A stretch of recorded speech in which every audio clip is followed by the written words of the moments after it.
flat black to kind of depict that drawing on the wheel base. So, kind of summarize the basic boxcar red rolling stock. Tone down the sides with some variation of the base color of boxcar red, oxide red. And just using a dilute overspray. You can go as heavy or as light as you want. But having that tonal variation between those rivet lines and having it not be a real uniform color adds realism. And it takes practice to get comfortable with doing that. But over time, you can control just how intense you want the coverage or the fading of the lettering. Secondly, by covering the roof and ends with like a roof brown or grimy black, you depict that accumulation of soot and grime in those areas where there's a lot of surface detail, a lot of between the panels, grime would accumulate, and that's a way of creating a distinction between the roof and the sides. Third, you want to paint the trucks and couplers. Some variation of a rust type of color. Now in these examples, I've gone a step further and I've depicted some dirt splashing up from the wheels up onto the lower sides on the ends, and even a streak where the wheels treads would have kicked up some dirt, mud. When it's muddy out, the rails, will bounce, and those puddles will project up onto the rolling stock. So you can depict that. I also, using a very fine brush and your weathering powders, kind of a combination brown, black type color, you can go in and hit those rivet lines very lightly. And if you look on almost any steam era rolling stock, the rivet lines was where the dirt would accumulate. And the best way I found to do that is with the powders. You could use paint, but that's much more difficult to control. And the pan pastels really lend themselves to being able to do very controlled stuff like that. You can get a lot more detailed with the weathering, but as far as a predictable set of techniques, just doing those 3 or 4 things will enhance the appearance of a car tremendously. Where we go from our out of the box, can't see the detail on the trucks, plasticky sheen, to something that looks much more appropriate for an operating steam era railroad. I grant you, there were cars that retained their glossy appearance for a period of time, but eventually they all ended up pretty much like that. Okay, moving on to black hoppers, which particularly if you're modeling any kind of the Eastern or Appalachian Railroad, you're going to have a lot of black hoppers.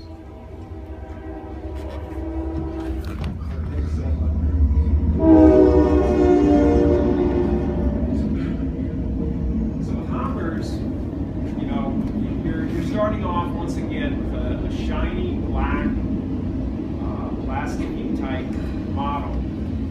And yeah, sure, those Wheeling and Lake Erie hoppers, new ones with the orange lettering, they looked that way for a while, but it didn't take very long for them to start getting discolored and take on a different appearance.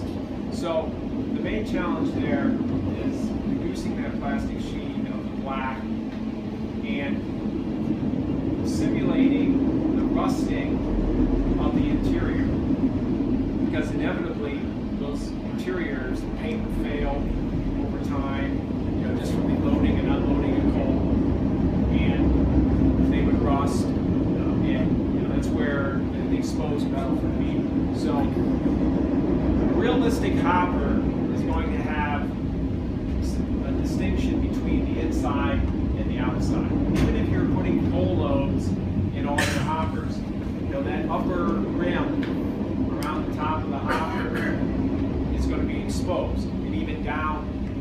sides where the coal is not actually in contact with the top of the hopper. So we want to do something, utilizing.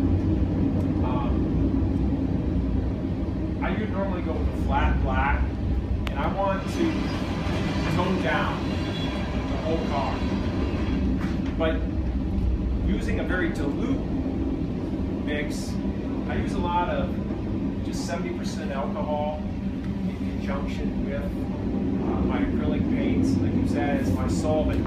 But you can really create a dilute mixture that gives you a lot of controllability that you can layer up systematically, and the chance of really obscuring the lettering and ruining the car, so to speak, is limited. So by using dilute mixes, particularly with your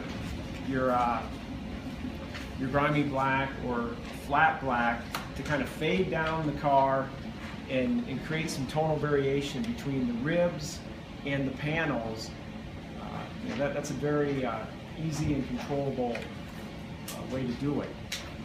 Now, like this car, I did my kind of preferred. I have another car that I bought, but I guess kind of as an aside note,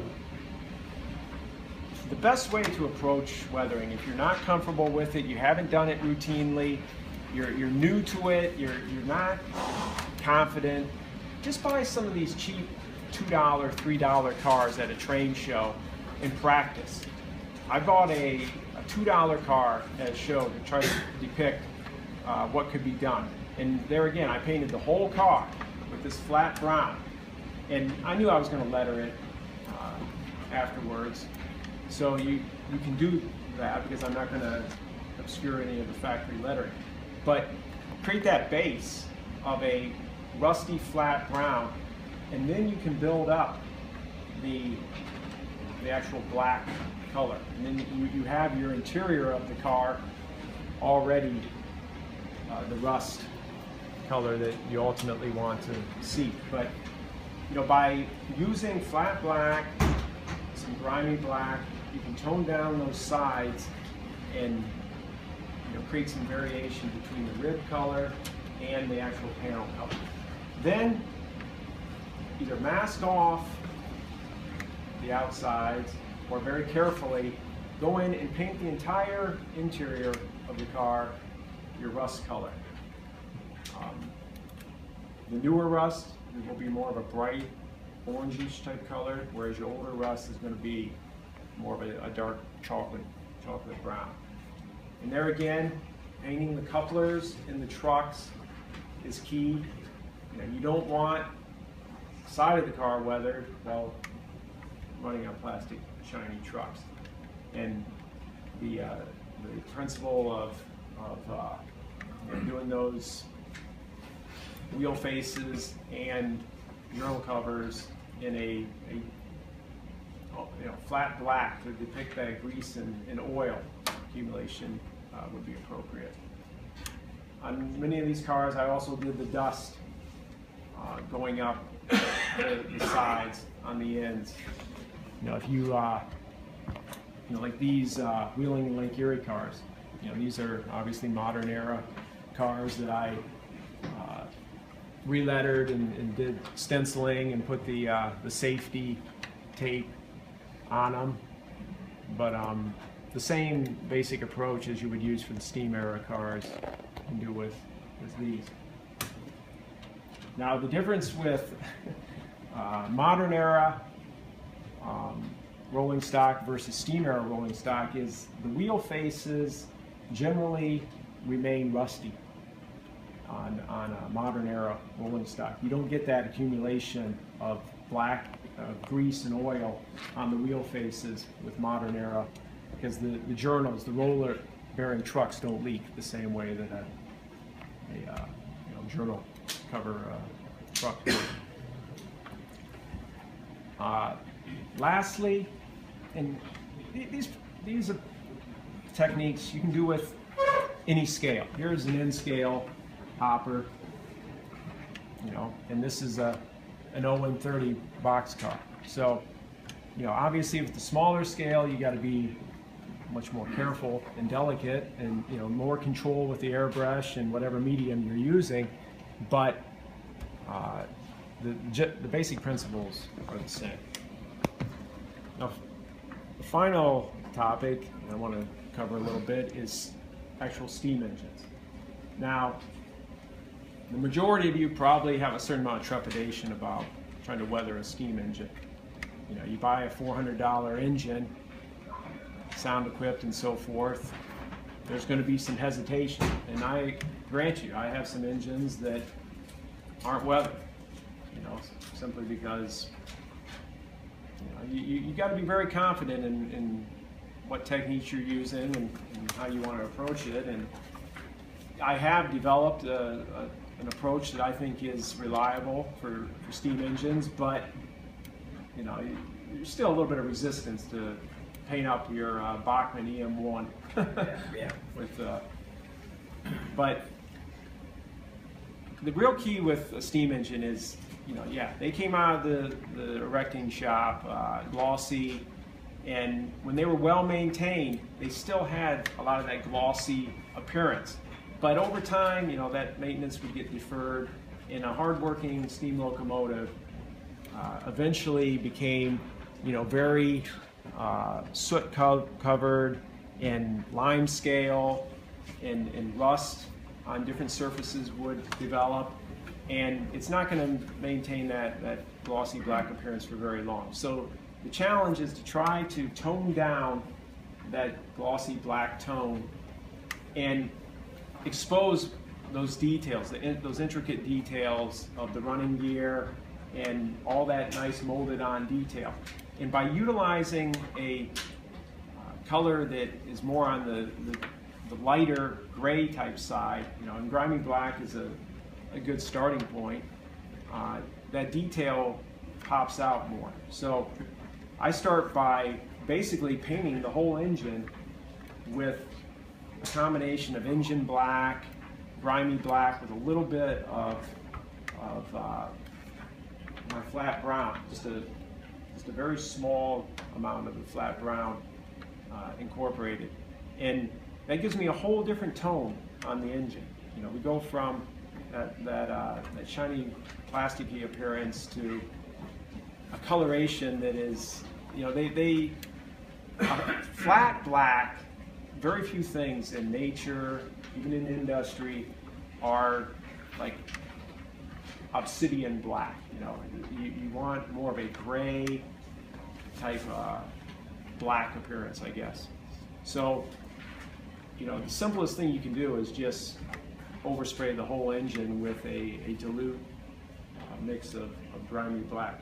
But you know, after I've toned the whole thing down, I want to go in like the tender deck and the inside of the coal bunker. You know, rust would accumulate there just like it would on a hopper. So utilizing, you know, one of my rust colors, flat brown, it could be you know, any variation of rust. I go in very carefully with the airbrush and get the tender deck and the slope sheet on this coal bunker. Next step would be to darken the smoke box, because if you look at a lot of steam engines, the smoke box was a much darker black. You know, some of them, you know, obviously the factory applied paint would be they used paint mixed with linseed oil, I think, that was heat resistant, and you know, that silver coloration that a lot of smoke boxes had was what they maybe initially applied. But over time, this actual smoke box would become a very dark, flat black type color. So to distinguish between the smoke box and the remainder of the boiler and other surfaces of the engine, I color the smoke box with flat black in the stack also.